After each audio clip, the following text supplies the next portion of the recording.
Dave's a high-performance sports mind coach, helping athletes, coaches, parents and crew do it smarter in their sport. Any sport, any continent, if you want to learn what it takes to turn athletes into champions, then buckle up your boots, strap on your helmet and take a deep breath as we dive into another episode of Brain in the Game, as we unpack the mental strategies to perform smarter in and out of the arena. 5, please. So today we're very fortunate to have Pete Steinberg. Pete, you've got an absolutely impressive history in the sporting arena, both as an athlete, but more probably prominently as the Women's USA rugby coach, 2 World Cups and Olympics. It's interesting to see what you've done with the knowledge that you've gained from that. And that's what we're going to dive into today for our listeners. The vast majority of the people who listen to Brain in the Game are athletes, coaches and parents. So we're going to let them listen in on our conversation today. So thanks very much for making time to speak to us. No, I'm excited to be here, Dave. So you're in the US. It's Sunday afternoon there or evening, and it's very early hours in the morning here in Australia. So I think that's a really good metaphor for where we start this, because that adaptability is an important part of leadership, isn't it? Yeah, I think so. In fact, I would say the way I would think about it, Dave, because we had some problems connecting, is that, you know, when you asked, could I do it this time? What I had to do, because like next door, I'm in the basement in my room. So if we hear the kids next door, just let me know. But like there's a piece of me where I had to be really intentional, because I had to say, all right, like, is this worth giving up an hour of my time with my kids? I travel a lot for work. I'm telling you, tomorrow I leave and I head on out. And so I think it's the intentionality, right? So it's being adaptable, but being really intentional about it that's so important. So we're getting interrupted already. Yeah. My 7-year-old, she's like, no, we'll stay in the basement and we'll keep it quiet. And now already she's trying to get into the office. And I just like, no, you don't get in the office. So sorry. That's all good. Now I'm being adaptable. Now we're being adaptable to the distractions that can happen, which is another good leadership challenge. So obviously we're going to talk about your new book, Leadership Shot. But before we get into that, and that was a really good read, by the way, I really enjoyed that. And I just came away with it with so many questions to ask you. So we could talk for several hours, I'm sure. For my listeners, can you give them a bit of an abbreviated version of how you got to where you are today? So from the UK to what you're doing today. Sure. Grew up in the UK, was a very mediocre rugby player, but my dad was American, and so thought maybe I could get a grad school in America and play rugby for America, because they're kind of mediocre too. Ended up coming to Penn State to go to grad school, and realizing that graduate students, so post-grads, couldn't play for the university team, which I think, you know, in Australia would be different, in the UK would be different. Yeah. And so found myself at the age of 23, unable to play. So I started coaching. Spent a couple of years in grad school, not getting my PhD, Dave. So that is a longer conversation, but ended up transitioning to the business school and sat in and worked in executive education, which is short courses for business executives. And Penn State brings professors from around the world to do like 3 days on marketing, 4 days on finance. And so for about 6 years, I got an informal education doing that work. And then I realized I kind of learned as much as I could at Penn State, but my rugby career was really taking off. Like the coaching career, I was still coaching at Penn State. I was coaching with the US U23s by that point. I was having lots of opportunities to go shadow, and realized that if I really want to do this rugby thing, it doesn't pay enough, but I couldn't have a normal job and still do it. And so started up in 2001, my own consulting business. And then for the next 15, 16 years, sort of spent half of my time coaching rugby and half of my time coaching executives. And it was a really, really interesting journey. In 2017, I retired after the 2017 Women's World Cup. The US women made the semifinals for the first time in 20 years. And then and that was it. That was the end of my coaching career. I've done some commentating for Major League Rugby, which is the professional league over here. So I've been doing some of that. And I ran a coaching session for the under-8s, for Superior under-8s rugby, about like 3 weeks ago, which was like coaching again for the first time. And I will tell you that coaching the under-8s is a lot harder than coaching at the Olympics. A lot harder. Just tell you, it was crazy. So that's the short version. That's fantastic. And look, I have to first of all thank you, because when I was reading your book, it made me realize that I'm not a unicorn, because I have that same philosophy that, like, sport and leadership in sport and leadership in business, there's not a lot of difference. And I thought initially I was missing something. It isn't. Yeah, Dave, it's funny because people ask me, they'll say, well, what did you take from sport to business, and what do you take from business to sport? And I'm like, I did it for 16 years. It's the same stuff in a different context. And I there's definitely some different things about it. Like, obviously, I mean, it's different, but the principles are the same. Like, it's leadership, it's skill development, it's motivation. I mean, those things are all exactly the same. Yeah. I'll often say to my clients, unless you take your brain out and put a different one in when you go and do something different, it's the same brain that turns up. Doesn't matter what you're doing. You've got to have the same set of tools in there. Exactly. So I want to ask you a couple of really big questions before we get down into the nitty gritty. What is leadership for you? I'm often asked, when we're putting leadership groups together in teams, what's the components for making a good leadership group? But for you, if you and I were in an elevator right now and we had 30 seconds, what is a leadership group, or what is a leader? I will tell you what my for many years my definition was. So my definition of a leader is someone that would take me where I would not ordinarily go. Right? So a leader is someone that makes me do things that are not beyond my capability, but beyond my normal world, right? They push me, they stretch me. And I think there's probably like a tagline.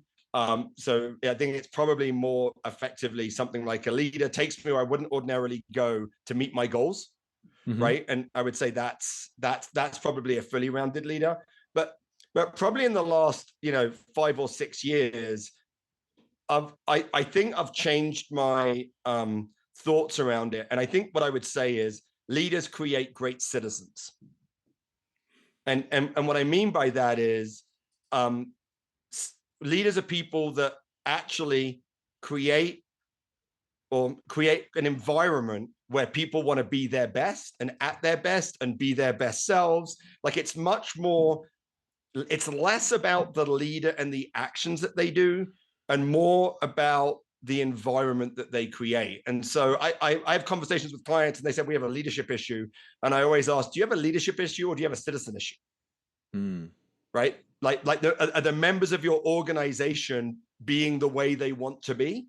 And so I think that leaders create better citizens. And I think it's a little bit less tangible, right? It's a little bit less fuzzy. I mean, it's a little more fuzzy, but I think it captures leadership in a more holistic way. What about for you, Dave? How do you currently define leadership? That's really interesting, because when people ask me about what I do, obviously my focus is very much on the psychology of performance. And I'll often say to them that I'm like a linguistic choreographer. My job is to dance you to somewhere where you didn't know you needed to be. So when you just described that from a leadership perspective, it kind of made a light bulb go off in my head of my leadership style is to be able to use my words to get people, because I don't do the physicality side of things anymore. When I used to coach, it was all about the physical. Right. And I want to dive into that with you with coaching in a moment. But to be able to move somebody's motivation, to move somebody's mind, then often you're going into a place that they've never even thought about. So when you're saying what you said about the leadership role, that's very much introducing those thoughts and those actions that people just don't normally think about. Is that right? I think that's right. Yeah. I mean, I think that, so I think in both of my definitions and in your definition, it's actually about, I mean, cliche, maximizing potential, right? It's about so for me to run as fast as I can, I actually have to run faster than I think I can, right? That's right. And so for me to perform in a role in business, I actually have to do more than I think I can. And I think that's what leaders do, is they get you to be better than you ever thought you could. I think that but I think there's different levels of leadership, and this might be related to, now I work 10 years ago, I was working with people, vice presidents, directors, and now I generally work at the C-suite. And at the C-suite, the really interesting thing, the more senior you get, the less cause and effect is true. Right. So if I lead you, Dave, I can do something and I can impact you. But if I'm a CEO, I do something, I don't know how it impacts people. And so I think that's why I've evolved my thought process to better citizens, but it's still the concept of stretching people to be better than they think they can. But now it's a collective, and it's not me doing it to an individual. So that kind of makes me want to ask you the question about metrics. So in my world, it's very much about how do we measure this? And when you're working in somebody's mind, it's very difficult to measure that. And when you talk about a CEO, you're right. They can't measure the impact that they directly have. They measure the impact of what other people apply what they do. Is that right? That's correct. Yeah, absolutely. It's indirect. Yeah. So and I think yeah.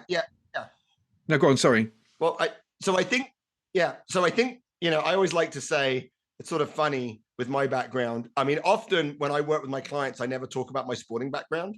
And one of the reasons I do that is that I just don't believe sports. So I think sport is a good place to understand leadership, to understand performance.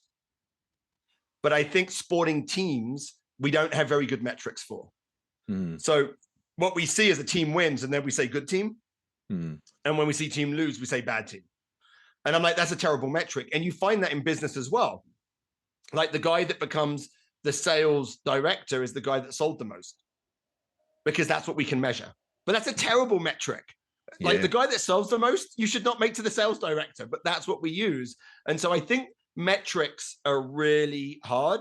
I mean, and I don't think we've solved it in the leadership space. You have 360s, there's different measurements. I am seeing adjustments in selection of leaders. So people, the easy things to measure are experience and skills.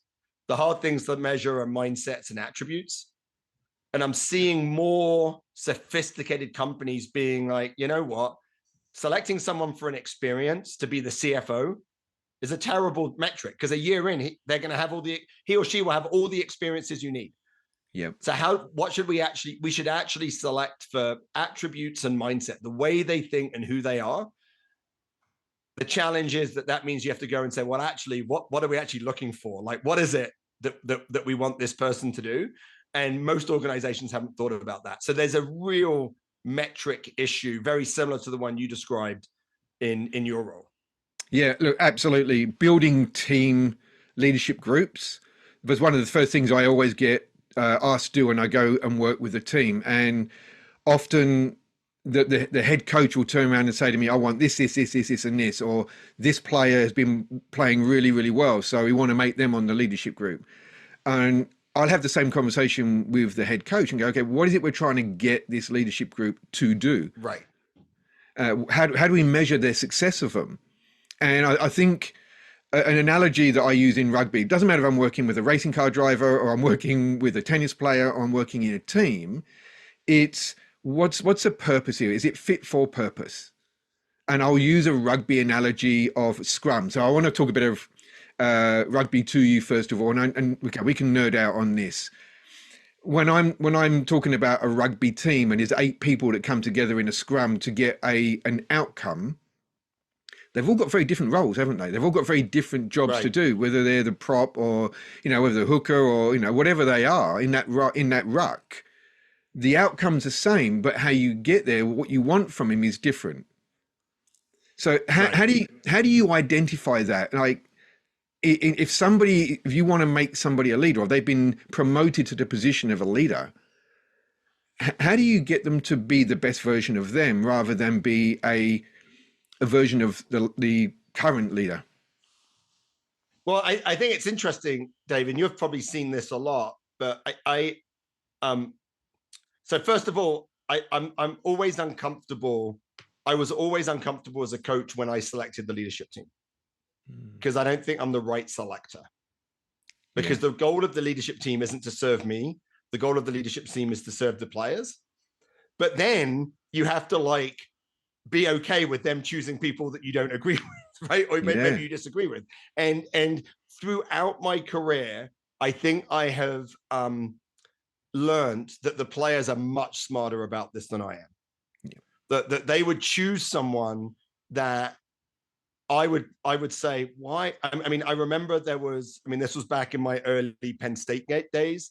We had a big senior class that were all graduating, and the team selected a woman called Barb Kudis to be the captain. And I was like, I was like, really? Like, I don't think Barb really understood the rules. I think that I think that, you know, I didn't like, she wasn't very vocal. Like, I was like, how is this, like, how did they select? And the following year we went on and we won the national championship. Right. Like, it was just like, and she was an amazing leader. And now she's the CEO of a company. Like, I just didn't see the intangibles that the players saw, like for respect. So I think, first of all, I would say, you know, you have to check your own biases when it comes to things. It's such, leadership isn't three numbers. It's not three things. It's a combination. And the most important thing is respect of the people that you're going to lead. And if you don't have that, it doesn't matter what else you have. So I would say that. And then the second thing is, I'm going to go back to our definitions of leadership. To help the leader become the best leader they can be, you've got to sit down with them and say, what kind of leader do you want to be? Yeah. And then what help do you need from me to become that leader?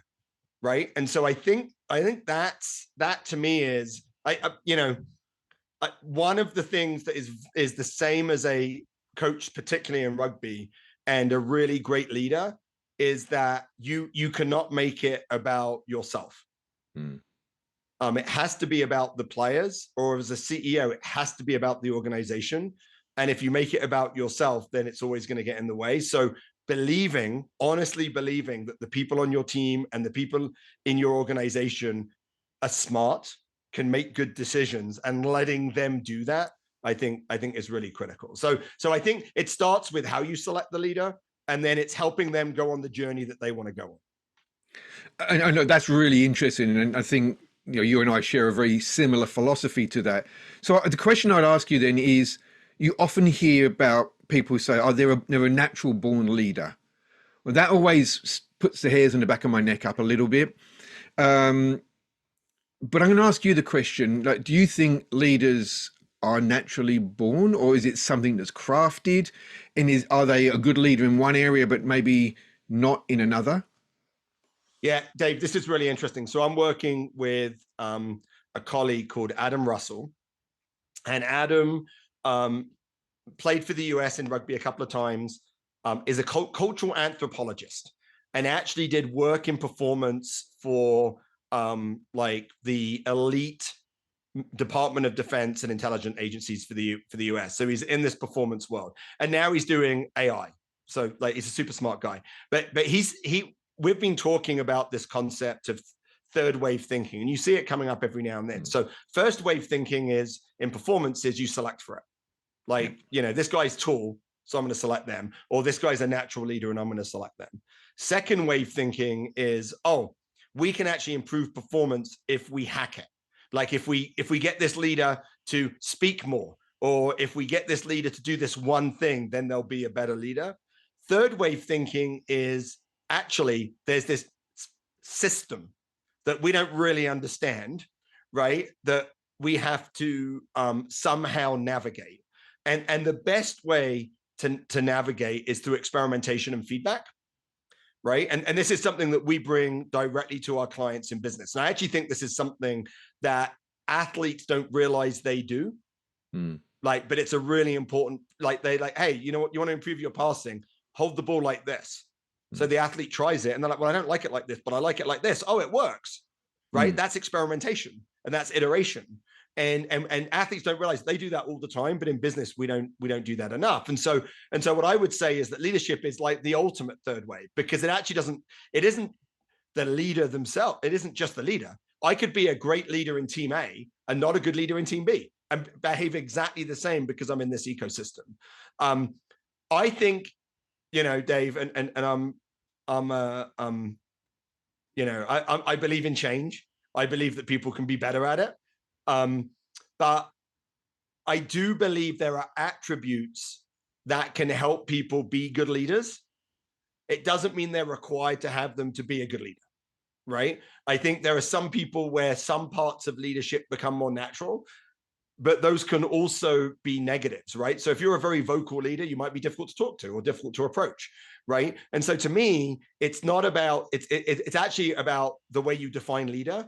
When people say they're a natural born leader, what they're really saying is there's a leadership model that person conforms to, which is my bias, and so therefore a good leader, when actually they do something well, but it may not make them a good leader. So I think that, like, to me, that model of like, that is good leadership, therefore they're a natural born leader. I don't think there are natural born leaders. I think there are people that are better at certain things than others, and they may be useful in leadership in this role, but as a third wave thinker, I can, like, this is the hard thing, Dave, in your world and my world, right? Is that, like, the coach is going to come to you and say, oh, well, what happens when I do this? And you're going to be like, I don't know. Like I have an idea. The same way the CEO comes to me and says, well, what happens if I do this? I'm going to be like, I don't know. Like we don't. But the most important thing is, when you do it, you have a feedback loop. When you do it, you actually know what's happening afterwards. So I think in leadership, it's thinking about those biases, trying to put them aside, and trying to, like, create that feedback loop for any leader so they can improve. Wow, you did say I can talk till I'm blue in the face. I might be getting blue in the face on the answer to this one. No, I love it. I'm sitting here nerding out on it. I'm absolutely loving it. Because there's but Dave, hold it. I just want to come to you. Do you think, you've worked in lots of different sports, right? Do you think there are certain things that a leader has to be able to do to be a leader? Not saying that it's an attribute that they bring, but is there something for you that you're like, yeah, look, if you're going to be a good leader, you have to be able to do this? What, like, is there anything that jumps to, like, for you? So not really, other than how they communicate. Now, some people are very, like, external communicators. They can talk till they're blue in the face. I'll often say to people, I can talk under wet cement for a fortnight. So for me, being able to talk about what I'm passionate about is easy. Other people, their communication modeling is very different. They might go and have a cup of coffee with one person, right. and that domino effect of that one conversation could be a really good leadership modeling process. So short answer to that is no. I don't think there's one size fits all of good leadership process. The longer answer to that is it needs to be, as I said, like earlier, fit for purpose. And I think the big mistake I see coaches make, and I see this so frequently, is they'll select a leadership group to solve the problem for now, but never put a team together for the long term. So essentially they create this cycle of constantly going through, well, the leadership group's not working ananymore. Well, no, we've moved, right. We've evolved, we've grown. So therefore the role of that leadership group is different. So do we encourage those leaders to grow, or do we just get rid of that group of leaders and then put the next format in? Yeah, I mean, it's really interesting. You're saying something that's really hitting me, that is a direct link between the sports work that I did and the business work, which is this idea of purpose of the team. I like to say that great teams are never created on the grass, right? Everyone practices, everyone plays. It's stuff outside. And in business, it means great teams are never created when you're doing the work.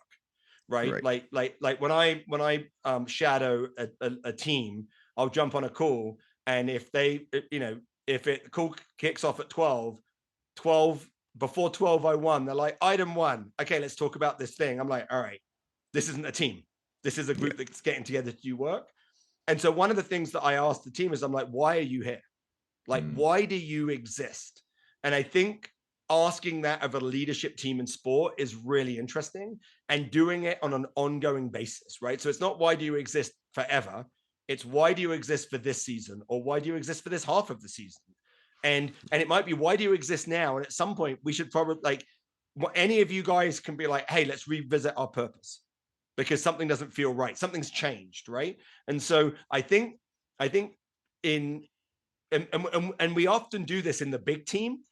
Like in the big team, we do it, but it's harder to do it in the leadership team, which is a mini team, right? But that mini team, to your point, I mean, how amazing would be a leadership team where they understood their purpose and then understood their roles, and someone said, "Hey, the team's evolved. I'm not sure I should be on this team anymore."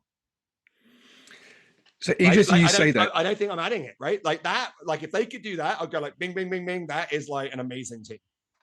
So interesting you said that. I actually had that experience last year with a team where I got brought into a team in another country, and the first thing the leadership group turned and said was, "We're not effective." And I've gone, "Okay, why? What's your purpose? What are you here to do? What are you trying to achieve?" And they outlined their identity, their DNA. This is what we're trying to achieve as a team. And one of them goes, "Yeah, that's not me. We need to put X in." And I think that's one of the first times, to your point, I've actually seen a leadership group self-evolve. Somebody stepped out, somebody stepped in, and it was seamless. And I went back to the coach and I said to him, "Did you orchestrate that?" And he's gone, "No, I've never seen that before." But I actually think that was probably one of the most evolved leadership groups that I've seen. Right. And I think part of it is I've been doing a number of podcasts for the book, and some of them mean business and some of them mean sport. One of the sports ones, the question was, what makes you a good coach? And I'm like, oh, I'm not a good coach. Right. I was a terrible coach yesterday and I'll be a better coach tomorrow. And I don't know what I am right now. And I think that commitment to improvement and journey is really important. And I think that's really important in teams, right? Like to the point that everyone, I mean, I'm working with an executive team right now, very large organization. And, they've never been explicit about what they wanted to do as a team. And so in business, it can actually be quite hard because everyone's really siloed. Like hit this person's finance, this person's marketing, this person's business unit 1, this person's business unit 2. And if the CEO isn't careful, they don't ever have to talk to each other. Everything runs through the CEO. And I actually call that a work group. I'm like, that's not a team. Teams work together. They don't work through the leader. And so I'm now working, and it's just been really interesting to work with them. But to have them understand, no, I am not going to come in and spend 2 days with you and you're going to be a great team. The only thing that makes you a great team is if you want to be better tomorrow than you are today. Yeah. Right. That's the only thing. And so I think that the evolved teams, and what you saw is a team committed to being better tomorrow than they are today. Yeah. And when you get there, I think you'll see more of that self-selection out, right? Hey, we want to be better, right? So it has to be we. Therefore, I'm going to be out, right? Because someone else can make us better. I think that's really, I mean, that's must have been amazing to see, Dave. You must have been like, well, I actually turned and said, I'm not sure what I'm here for now, because like they've just done that themselves. It's almost like I was selected out. But you started talking about coaches there, and I want to come to a coaches in a moment, but I just want to wrap up something about the athlete themselves. And we've talked about how to become a leader. We've identified different strategies around leadership. I want to know why. Why would an athlete become a leader? In your mind, in your experience, because it's a tough gig, right? Do you mean motivation, or do you mean why could they become, like, why do they want to be a leader and why could they be a leader are two different things? Correct. And I think there's part of that. You talked about implicit and explicit. So I think implicit, when we're talking about mastery over what we do, there might be a drive inside to be, I want to go to that next level as a performer. And part of that is orchestrating the team on the paddock. Right. Yep. Or there might be that external thing where as a leader, I get paid more. Yeah. I actually think that, I think athletes are natural. Well, I think athletes are intentional. And I think that's a competitive advantage in the business world because most people aren't intentional. And then I also think athletes like to have control. Yes. Right. And so I think control might be a reason why you want to be a leader, because you you might actually have less control over what you do, but you have more influence and voice. So I think those are probably two things: the intentionality. I mean, we took a bunch of leaders from one of the big four accounting firms in the US to go train with the US women's sevens team that are training for the Paris Olympics. And we got them it was a great day. They got to learn about rugby, but they also got to learn about, what it is to be a great team. And then we had them do some rugby stuff, right? So you're there, got them to do some rugby games. And then we got them to be coached by some of the younger players on the teams. Like these are 18, 19, 20, coaching senior partners on these are like people that earn a lot of money and lead large organizations. And at the end, all the 20-year-olds were like, they're not very good in teams. Like they don't know how to go together. I'm like, yes, what you have, elite athlete, is you have something that these very successful business people, you have a secret sauce. And your secret sauce is you're a great team member. You know how it is to be in a team. And I actually now have my clients going down to the Olympic training site, recruiting the women to come work for them after Paris, because I've taken a couple of clients down there and they're like, these women are amazing and they don't know what they're going to do. Yeah. And they're like, well, we want them to come work for us. So I think that athletes don't understand that they have intangible skills that will be a competitive advantage in business. And therefore they will be successful. Goal orientation, right? Communication, open to feedback. There's all these things that business people are terrible at, and athletes just do it naturally. And so these 20-year-old women were working with these 50-year-old men and women who are like the most, probably like some of the most successful people they've ever met. And they're like, we're better at this than they are. Yeah. And I'm like, yes, you are. Yeah. Look, actually, just on that, there's a rugby player I was working with called Ross, who was coming to the end of his playing career. And I remember him come up to me one day and he goes, Diggs, look, I'm going to have to go into business. I don't know if I can start at the bottom. And I've gone, why would you be starting at the bottom? He goes, right. I've done nothing in the business world. I've played rugby all my life. And I said, there's most companies around the world would look at somebody like you, can put you in front of 100,000 people, survey the situation, come up with a strategy, communicate that and execute that. There's people spend years at university will never understand that.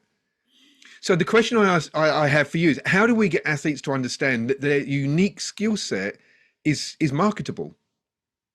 Yeah, I actually, so interesting. I'm just going to add one more story and then I'll get to that answer. So I took the United Airlines managing director. So United Airlines has 100,000 people, and I've taken them twice down to the Olympic training site. And Lauren Doyle, who's about to go to her third Olympics as the captain, stood in front of this group and was like, I'm 33.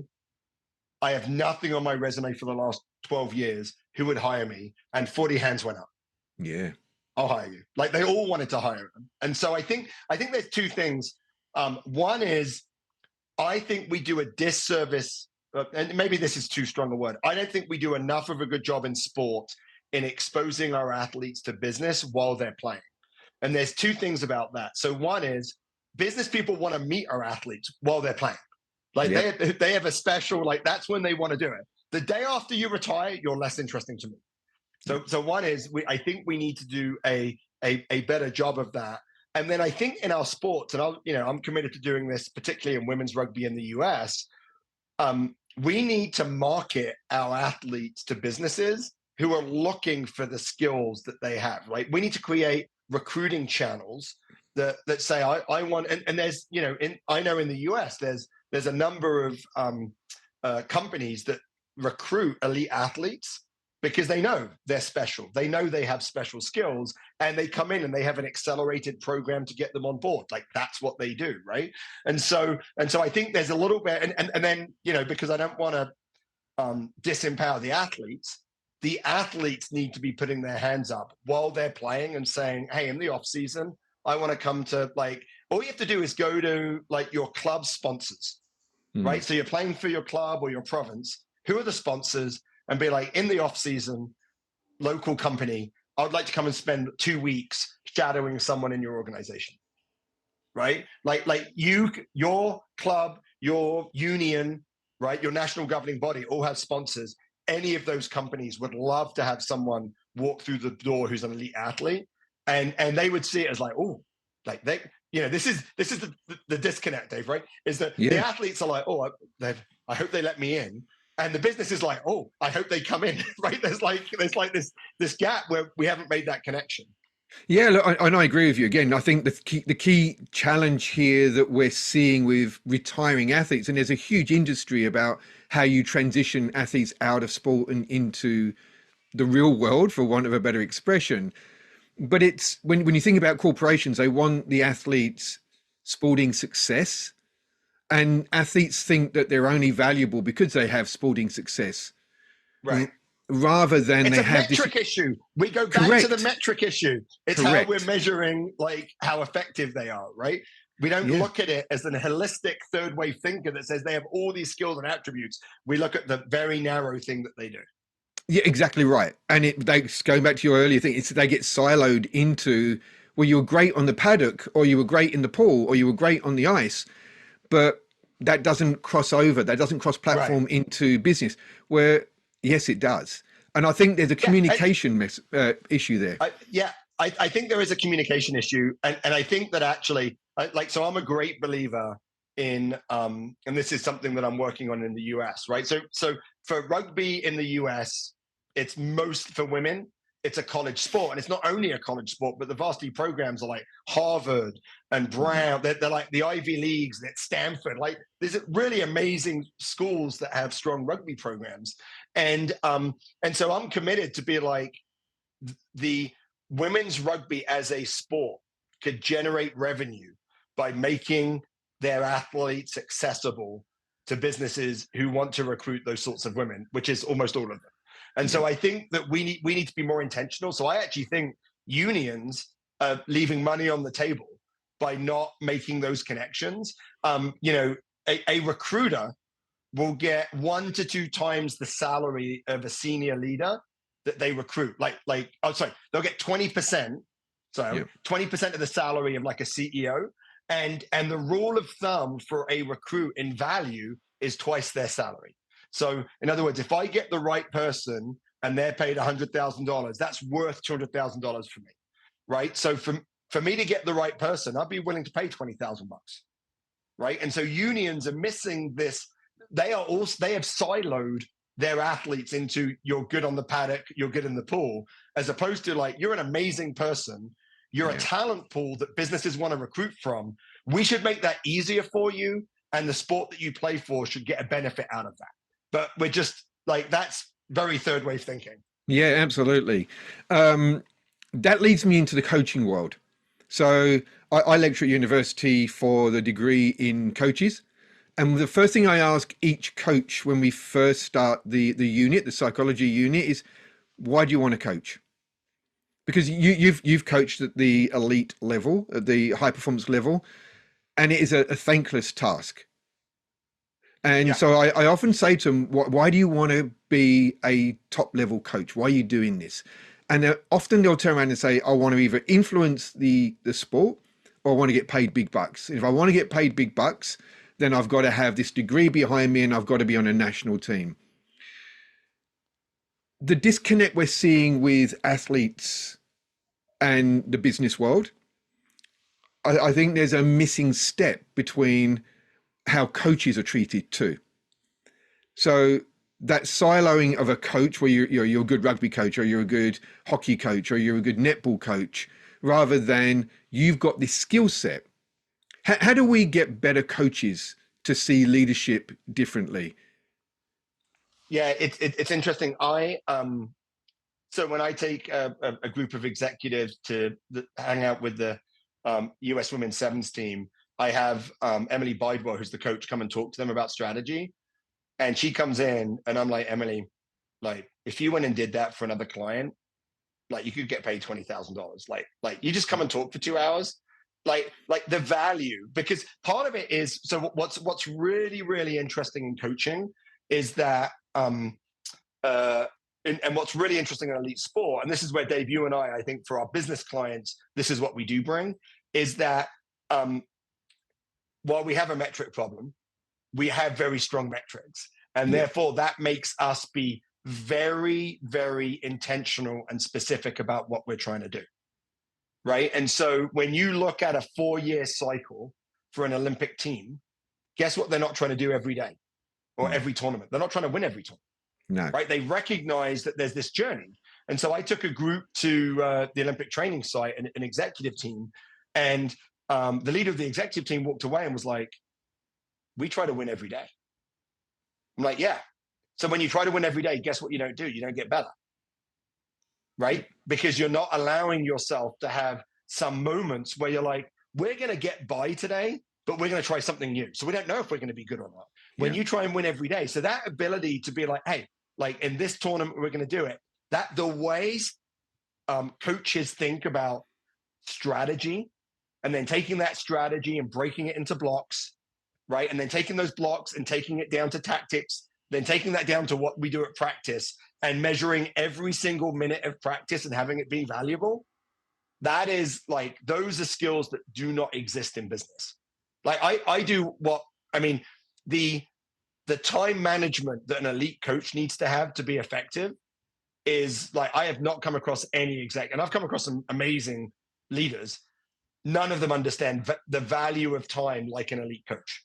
Yeah. Like we understand that this 10 minutes, if it's not good, that can affect the Olympics next year.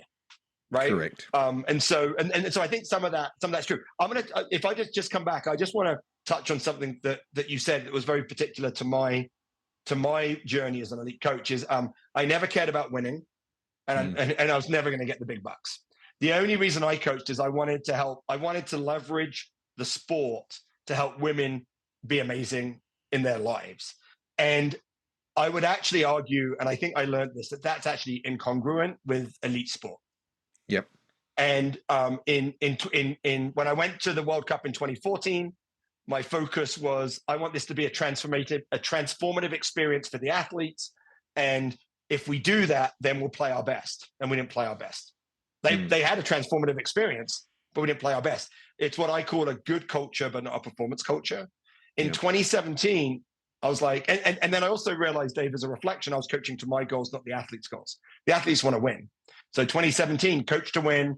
I probably used the sports psychologist more than the athletes did at the 2017 World Cup because I wasn't coaching to my purpose, to the things that were important to me. I found it really hard. But we got to the semifinals and the athletes got what they want. So I think, and I remember maybe when I was on my journey, and it's easy to do this once you've been there. When you talk to, I was talking to a coach, he'd coached the men's national team. He goes, Pete, just recognize it may not be worth it. Yep. Like it may not be what you want it to be. To be an elite coach isn't what it is.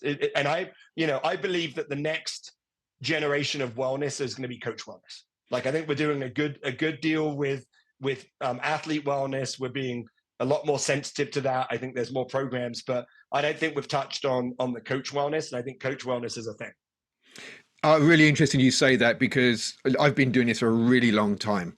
And periodically I'll dip my toe into coach development. And initially, I'm not sure it was motivation or investment or fear of change, but coaches were really, really resistant to looking at their development. This is kind of like, this is my coaching trajectory, and the athletes either fit in or they get out. Over the last 3 to 5 years, I've seen this evolution in coaches wanting to do it different. And I get more and more coaches leaning into me in teams now than as much as I do athletes. Yeah, so, absolutely. And I agree with you. So there's both a wellness piece and a performance piece. How can I be an elite coach with an expectation that my athletes are going to grow and develop if I'm not willing to do it myself? Correct. I think the challenge is, as a coach, especially as the head coach, like the head coach is a very insular role. Like, no one wants to tell you the truth. The athletes don't want to tell you the truth because you select them. The assistant coaches don't want to tell you the truth because they want to go to the World Cup or the Olympics. Like no one wants to tell you the truth. And so you need someone else. And it's just like exactly the same role as a CEO. CEOs are very isolated. I was just working with a CEO, became the CEO last summer. And he's like, I don't get any feedback. Like no one's told me I've done anything wrong in the last 6 months. Because there's no way I've never done anything wrong in the last 6 months. But he's the CEO. So no one's going to tell him. Coaching is exactly the same thing. Now, he has an executive coach that works with him, right? They do intentional assessments, right? They do a lot of stuff. So he gets the feedback. And so if I'm a head coach, I need that ecosystem around me so I can continue to grow.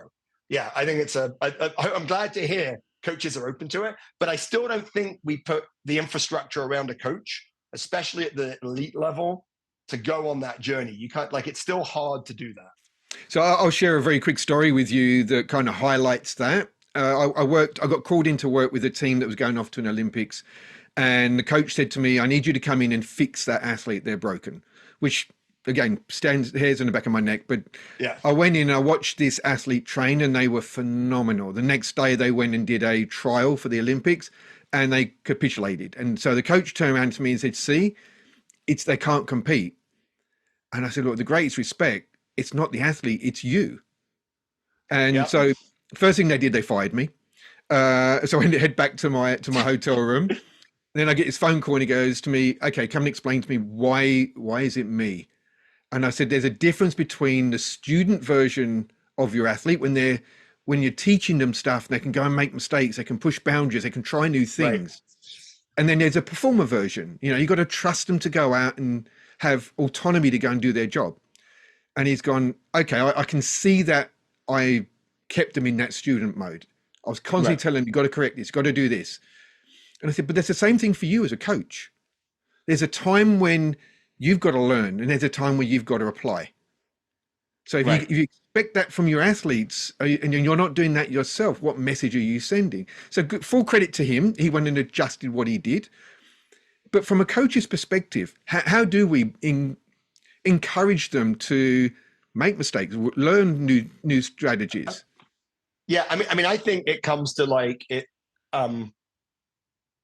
They have to be vulnerable, and we have to create an environment where they can be fallible, right? So, but they get fired, right?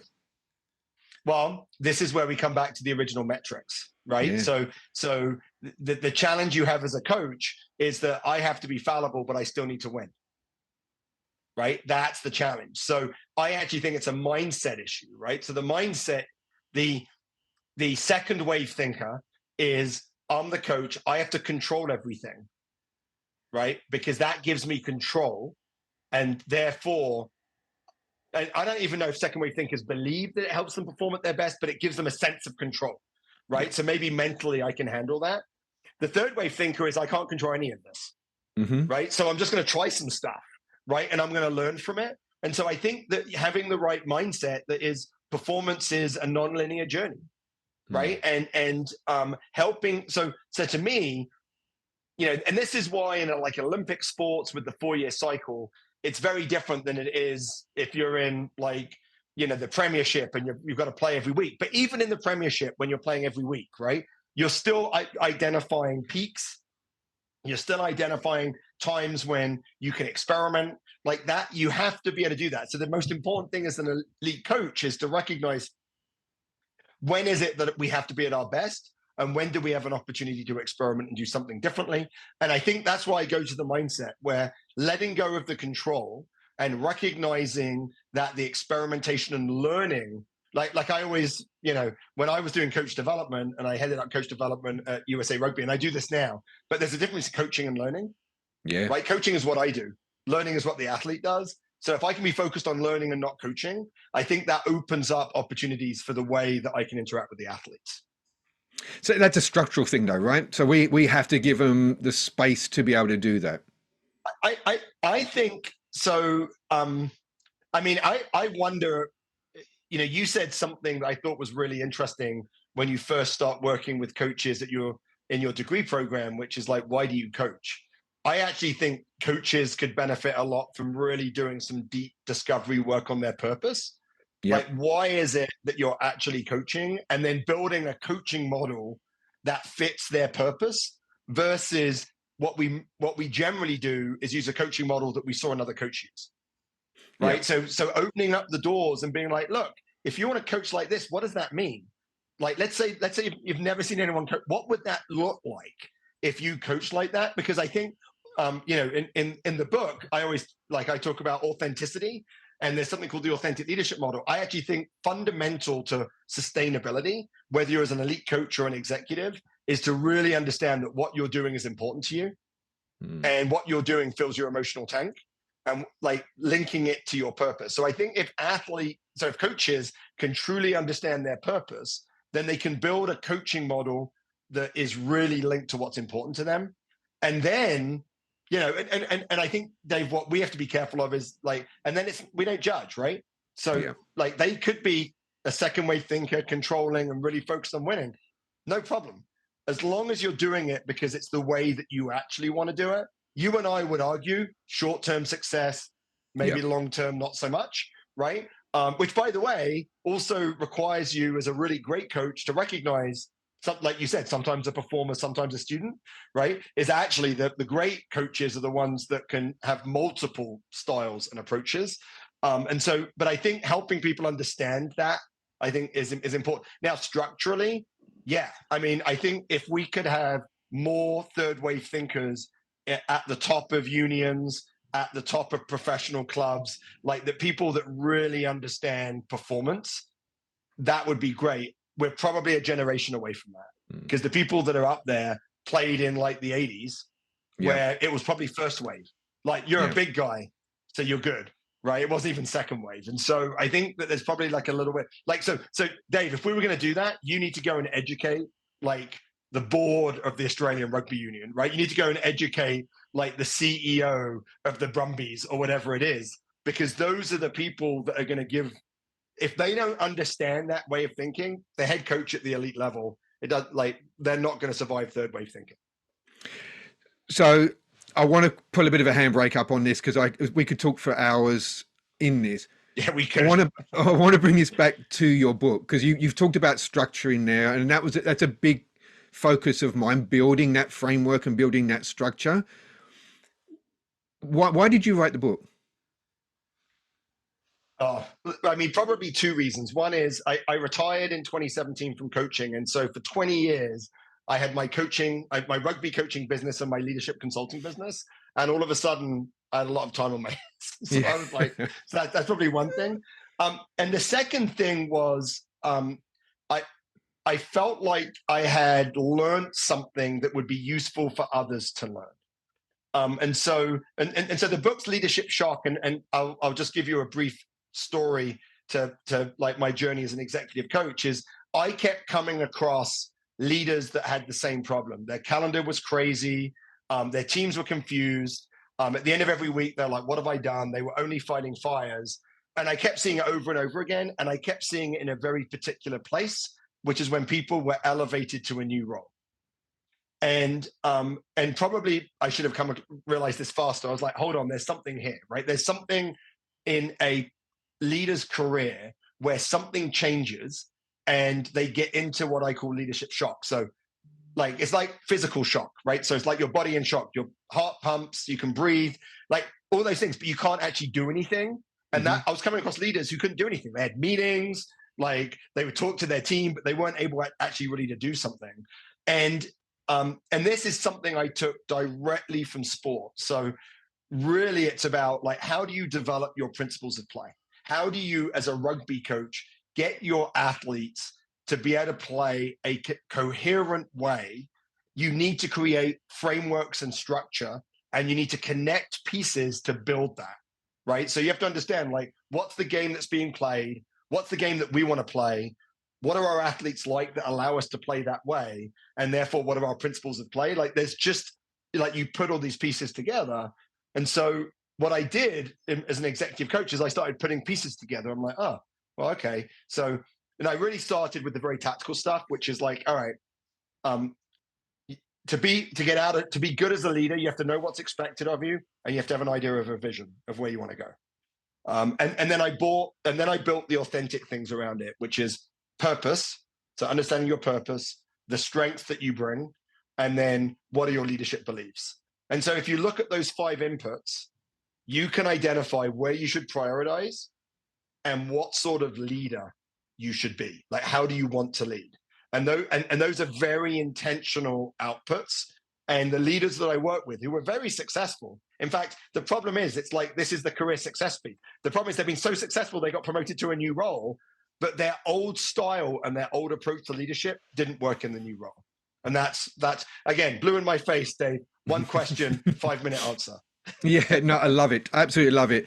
I often say to my clients, if there's one thing you take away from this, what is that? So what would you want people listening or watching this, if they just kind of remember, go, those two just talked for an hour, what's the one thing you would want them to walk away remembering? So I would say that one thing, man, you're tough. I don't want to be in your class. I would say probably the one thing that you and I have talked about the most that I think is important for your audience is that, organized sport was created to develop leadership skills outside of sport, to make people successful. I mean, rugby was invented to create leaders that could grow the empire, right? And so sport still does that.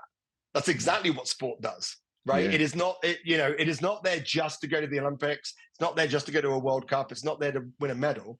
Sport develops elite life skills that will make you successful moving forward. So whether it's a parent, an athlete, or a coach, that's why sport was invented. And I think it still does that. So if you're an athlete and you want to be a great business leader, you have all the more difficult things to teach, right? Or to learn. All the more, like learning like how to make a widget, learning finance, those are actually easy relative to the skills that an elite athlete has.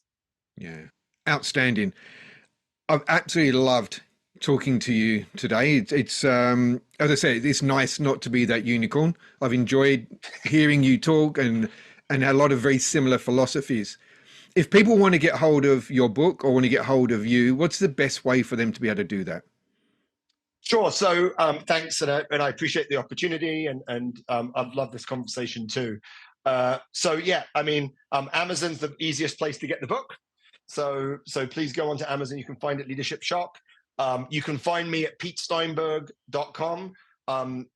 There's a monthly newsletter that you can sign up. We talk about elite sport transitions, transfers, things that we learn, as well as leadership shock topics. And I love it when people connect with me on LinkedIn because it allows me to see what they're doing. So find me, Pete Steinberg. You can find me on LinkedIn there too. Fantastic. Thank you so much for making time and with your family. I know you're going away, so I really do appreciate your time. I'd love to continue this conversation at some point and go to the next level with that. So thank you so much for your time. Would love to do it too. Yeah. Absolutely. Enjoy your travel and I'll speak to you soon. You too. Thanks for listening. I hope you found it useful. The principles used in this podcast were developed through the Smart Mind, the #1 resource hub to learn the cutting-edge techniques and mental skills used by world-class athletes and coaches to achieve podium finish every time. You can't be serious, man. You cannot be serious!